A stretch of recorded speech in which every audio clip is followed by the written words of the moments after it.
probably heard this before, maybe from a neighbor or a family member or someone online. They say, look, I don't love how Trump talks, but if you ignore what he says and just look at what he's done, what's actually so bad? And at first, maybe that sounds reasonable to you, like a plea for nuance in a noisy time. As if beneath the bluster and bravado, maybe it's all just about policy. But here's the thing. In the presidency, words are not just words. They are orders, or signals, or warnings. Sometimes they are the abuse of power. And when we pretend otherwise, we weaken the very tools meant to protect this republic. The idea behind ignore the words, look at the actions, is that governance is a scoreboard. Just jobs and markets and gas prices, maybe immigration numbers, maybe your 401k. But this argument quietly assumes a few dangerous things. That results are all that matter. That process, integrity, and faithfulness to the Constitution don't. And that rhetoric from the most powerful person in the country is somehow just for show, not part of the job.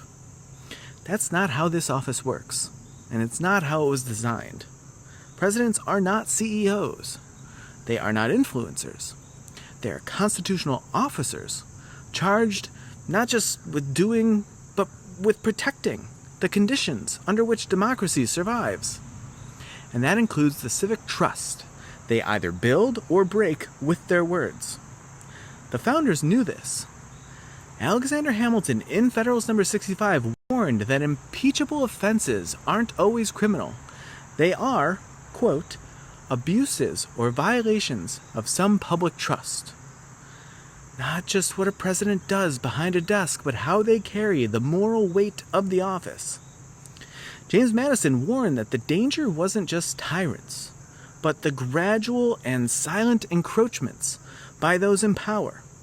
Encroachments that often begin not with action, but with language that chips away at boundaries, norms, and truths.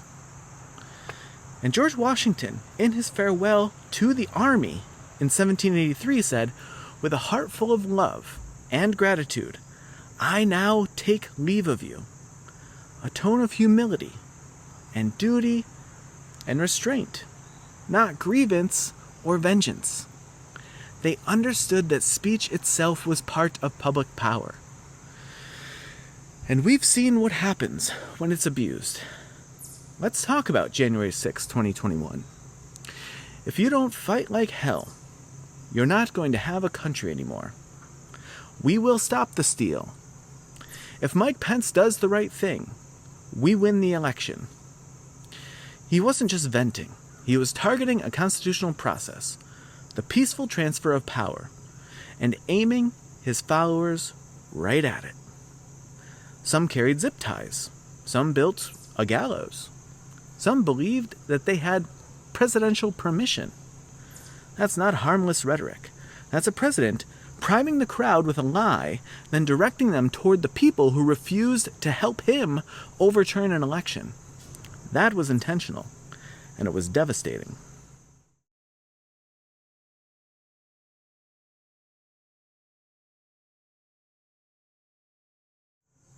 Now rewind just a few days earlier.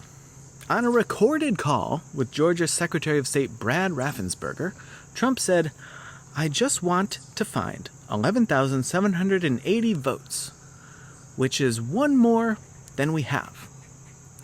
That wasn't speculation. That wasn't a theory. It was a demand. A sitting president pressuring a state official to falsify an election outcome. That's not a policy difference. That's an attack on democracy itself. And then there's the pattern. The one that never really stopped. Calling Putin a genius. Praising Xi and his grip on power. Saying of Kim Jong-un, we fell in love. These weren't slips. These were signals. To foreign powers, to federal agencies, and to us. They show what kind of power he admires, what kind of rule he finds acceptable. And when that admiration comes from the top, it trickles down. Now let's say, just for the sake of argument, You do ignore what he says. What's left? Plenty. Let's start with the border.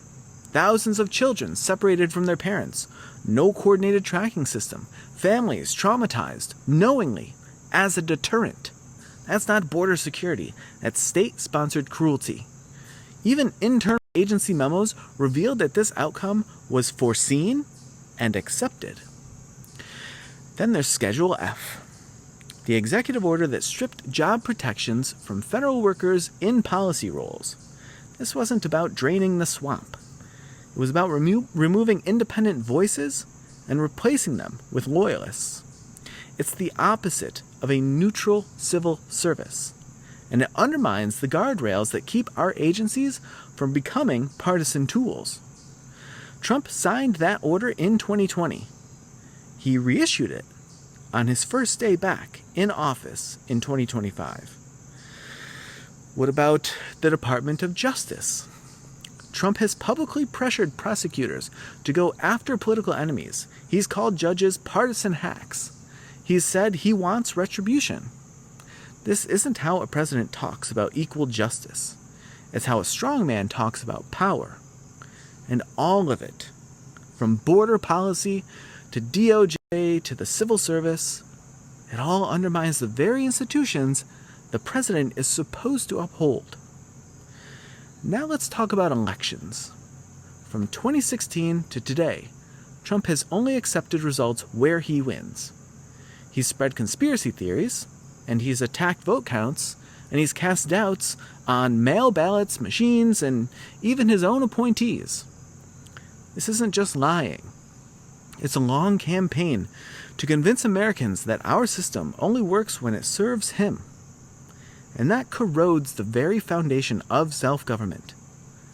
There's also one more piece that doesn't get enough attention. Responsibility.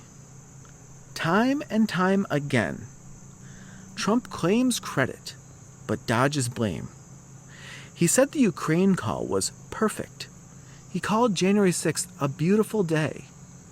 He denied knowing about family separation.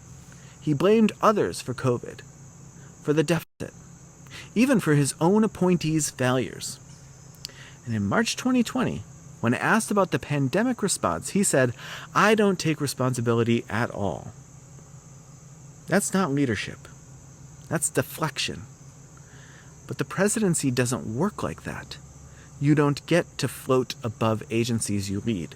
You swear an oath, not just to win, but to faithfully execute the laws, to take care, to uphold. Responsibility is part of the job. So here's the bigger point. When we tell ourselves to ignore what a president says, we excuse corruption of a more subtle kind. Not just corruption of money, but corruption of truth and of accountability and of constitutional duty.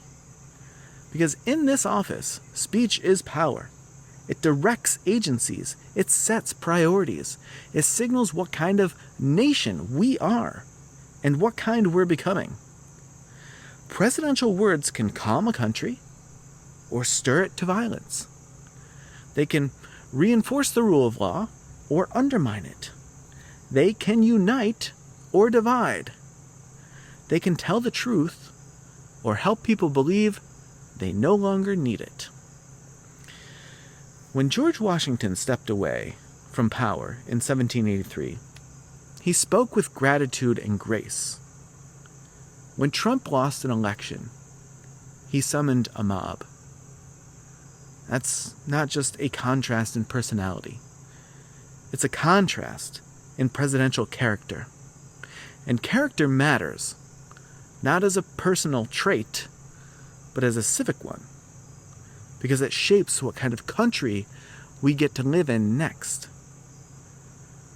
So the next time someone says, ignore what he says, what has he actually done that's so bad?